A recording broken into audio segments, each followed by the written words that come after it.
이 자리에 나오신 성도 여러분들을 예수님의 이름으로 진심으로 환영합니다. 사람에게 있어서 절망만 계속 된다면 그 사람은 살아갈 수가 없습니다. 왜 그렇습니까? 정신적으로 무너지기 때문에 그렇습니다.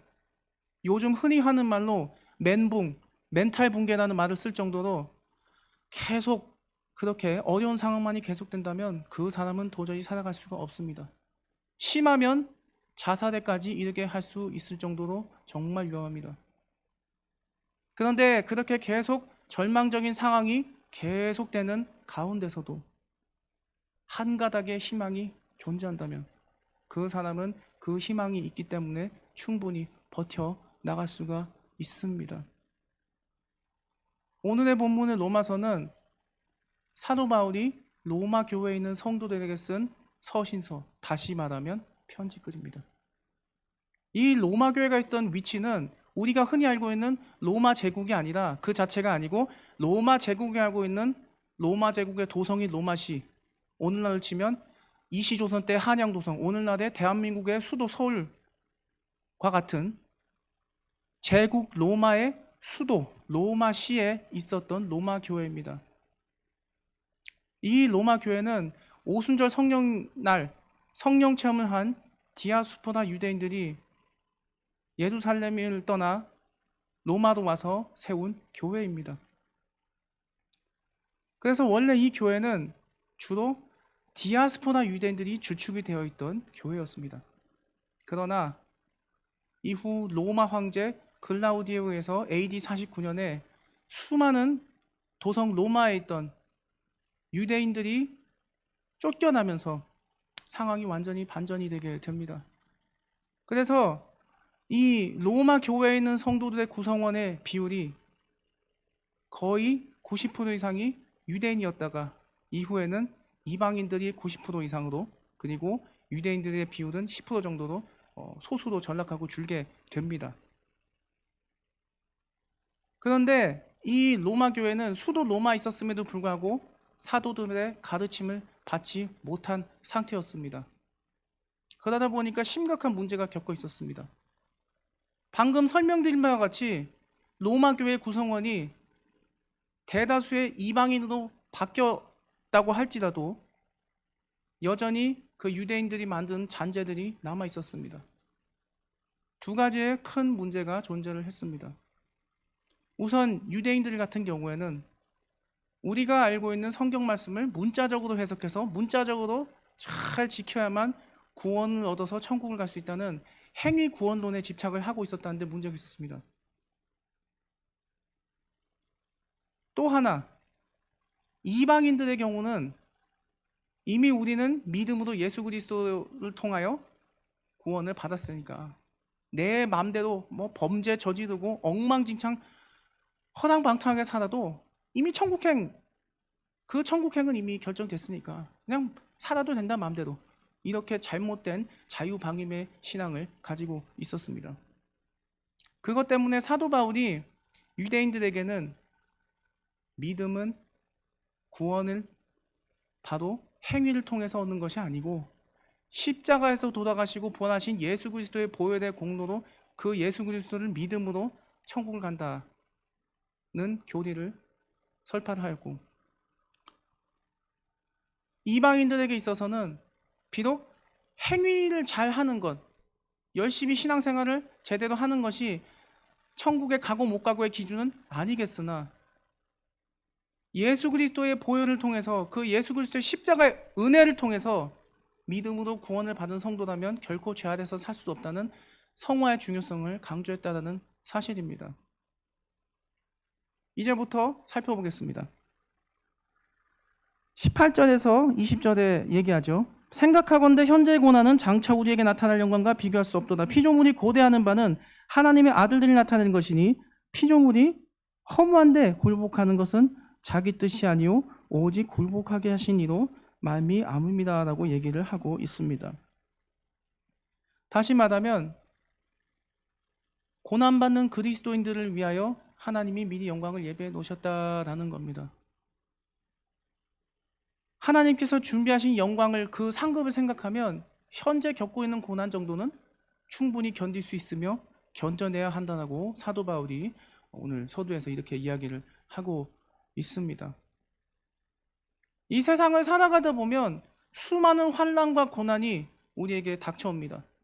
비단 우리 예수 믿는 사람에게만 닥쳐오는 것이 아니고 예수를 믿지 않는 세상 사람들, 그 세상 사람들 가운데는 나는 무교다 주장한 사람도 들어있고, 나는 불교도다, 나는 로마 가톨릭이다, 나는 이슬람이다, 혹은 나는 무슨 어떤 희한한 사이비 종교를 믿는 사람이다, 뭐 남묘단계교를 믿는다, 이런 사람들도 포함이 되어 있습니다. 그 세상 사람들 가운데는.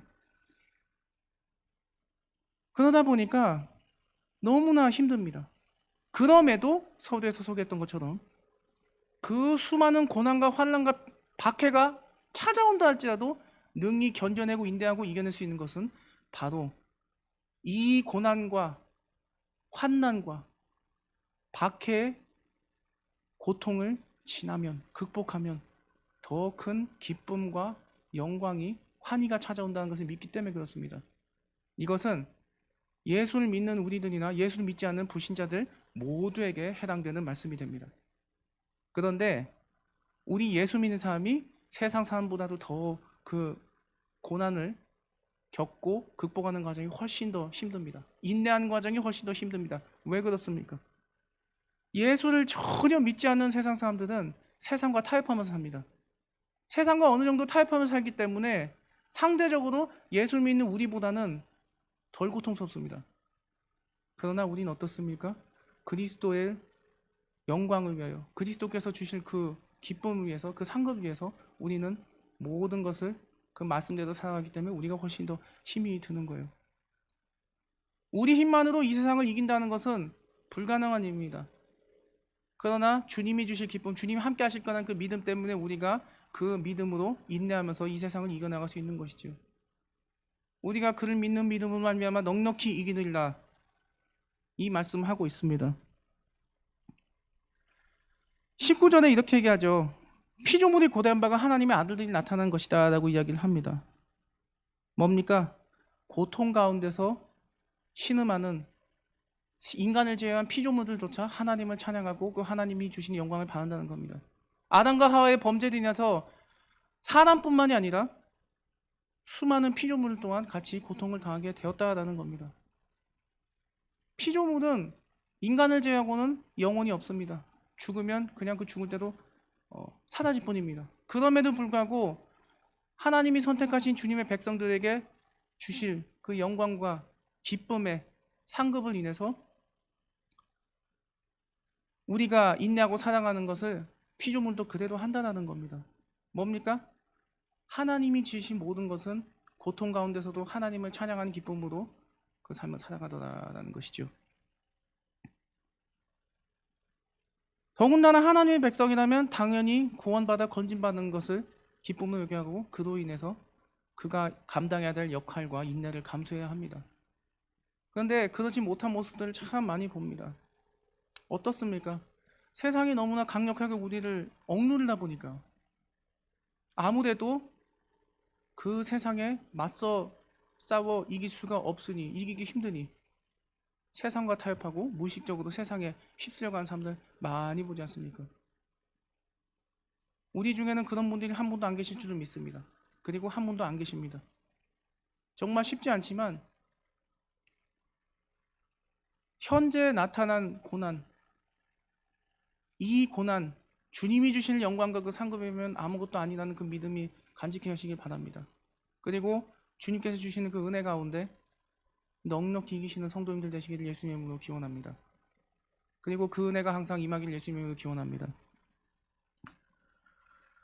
21절에 이렇게 얘기하죠. 그 바라는 것은 피조물도 썩어짐의 종로한 데서 해방되어 하나님의 자녀들의 영광의 자유에 이르는 것이니라. 피조물이 다 이제까지 함께 탄식하며 함께 고통을 겪고 있는 것을 우리가 아느니라.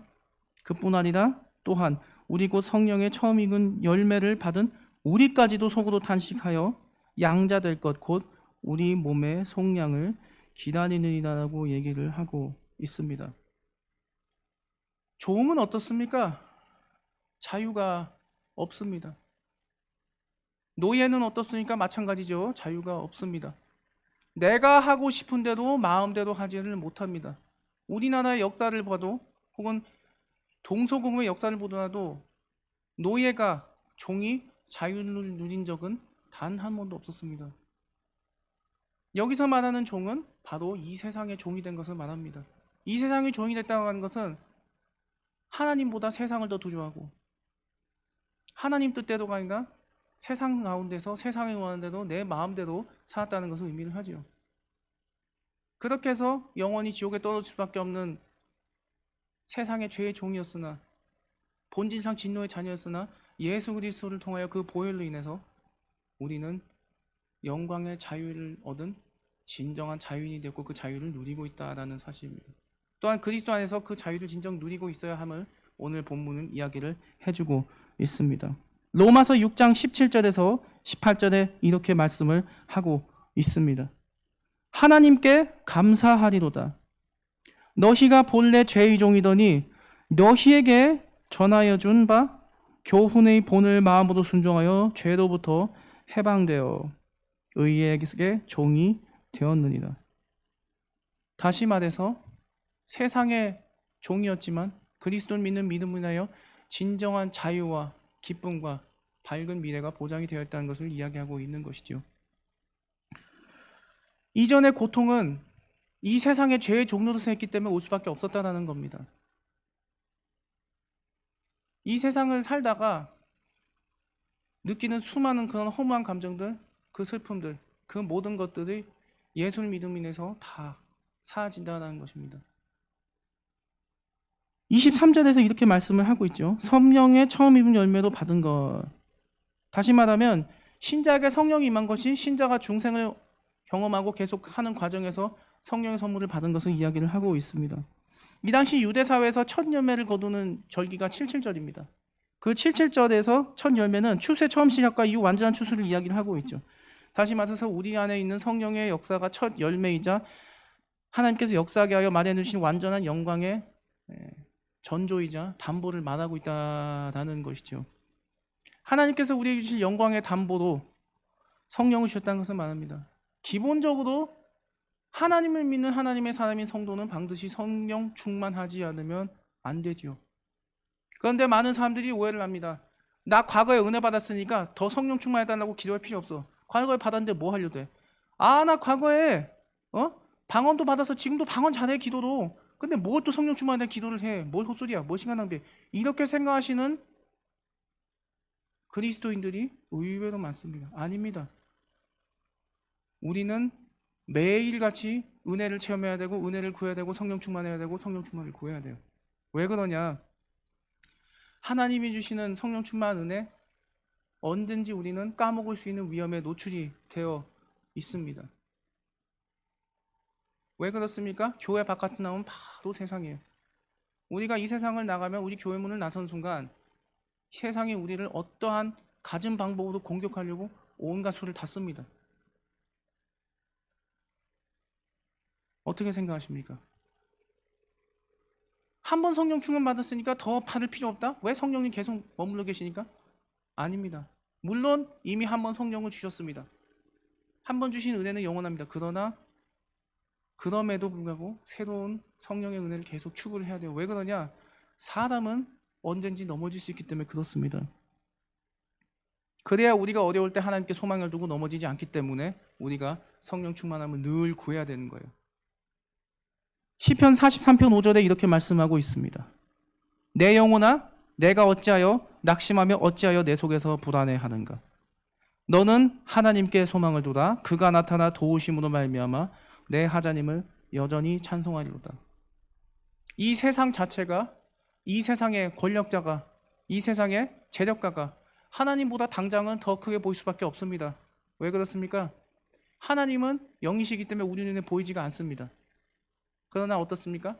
세상의 권력자, 세상의 재력가는 내가 직접 아는 사람이 아니라고 해도 수많은 TV를 통해서, 인터넷으로 그렇고 그런 매체를 통해서 시각적으로 볼 수 있기 때문에 그렇습니다.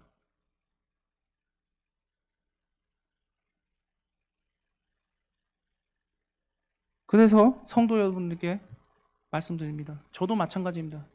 절대 세상의 권력자나 재력가에 소망을 두지 마십시오. 하나님께만 소망을 두십시오. 언제나 하나님께만 소망 두시고 하나님의 성령님의 은혜를 늘 간구하면서 사시는 저와 성도 여러분 되시기를 예수님의 이름으로 기원합니다.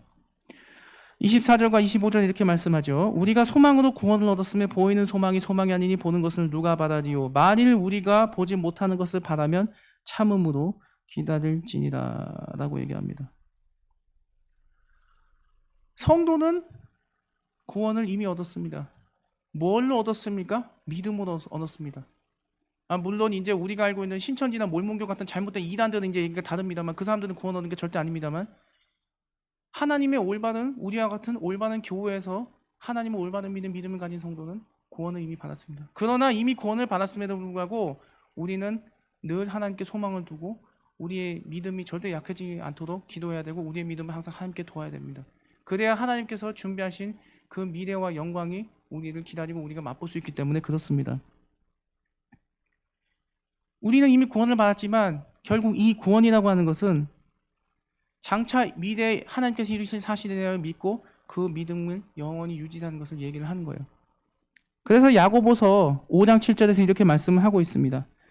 그러므로 형제들아 주께서 강림하시기까지 길이 참으라. 보라 농부가 땅에서 나는 귀한 열매를 바라고 길이 참아 이른 비와 늦은 비를 기다리나니. 하나님의 뜻이 이루어지는 것을 보기까지 우리 성도님들은 인내하지 않으면 안 됩니다. 이 세상에서 온통 기쁨만 가득 차 있지 않습니다. 슬픔만 가득 차 있는 거 아닙니다. 그런데 이 세상에 있는 기쁨이 오래가지 않습니다. 그렇다고 그 슬픔이 영원히 오래가지도 않습니다. 그러나 주님께서 주시는 기쁨은 영원합니다. 성도의 눈에서 눈물을 닦아주시는 그 주님의 손길, 우리는 그 주님의 손길을 믿습니다. 여전히 어렵고 힘든 상황 가운데서 우리가 살아가고 있습니다. 이 세상에 어느 곳을 봐도 희망이 보이지가 않습니다. 여기를 봐도 희망이 보이지 않고 저기를 봐도 희망이 보이지 않고 도대체 그럼 우리는 누구를 믿어야 되는가? 바로 예수 그리스도를 믿어야 됩니다. 참으로 어렵습니다.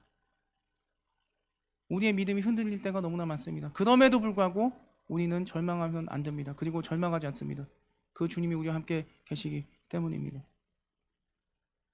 오늘 로마서에서 사도 바울이 말한 것처럼 현재의 고난이 장차 나타날 영광과 좋게 비교할 수 없다고 한 말씀처럼 우리가 보지 못한 것을 찾으면 믿음으로 기다리지 않은 그 말씀처럼 저도 성도 여러분도 주님께서 준비하신 그 기쁨 영광 학수고대하고 기다리면서 매일매일 주님께만 소망 두시면서 기쁨으로 매일매일 매순간 승리하시면서 살아가시는 예수님의 성도님들 되시기를 예수님의 이름으로 기원합니다. 고마우신 주님 감사합니다. 주님 은혜 가운데 함께 해주시고 주님의 은혜 가운데 이렇게 모든 성도님들 나오게 하시니 감사드립니다. 여전히 코로나가 기승을 부리고 있고 날씨는 정말 덥고 여전히 희망은 보이지 않는 이러한 상황 가운데서 우리가 할 수 있는 것이 찬양과 기도와 예배 감사뿐입니다. 우리는 주님의 뜻을 알 수 없지만 주님이 역사하심을 우리는 믿습니다. 여전히 역사하시고 영원히 역사하시고 살아계시며 다스리시는 그 예수님을 우리는 믿습니다. 주여 역사하여 주시고 주님이 우리에게 주실 영광의 그 순간을 생각하며 주님의 은혜를 각수고대하며 길이길이 참으며 살아가는 성도님들 되게 하여 주옵소서. 그 영광의 순간을 맛보는 우리 성도님들 되게 하여 주시고 그 삶에서 축복하여 주시고 늘 그리스도를 의지함으로 승리하며 살아가는 영적 전쟁에서 승리하며 살아가는 성도님들 되게 하여 주시옵소서. 감사드리며 예수님의 이름으로 기도드립니다. 아멘.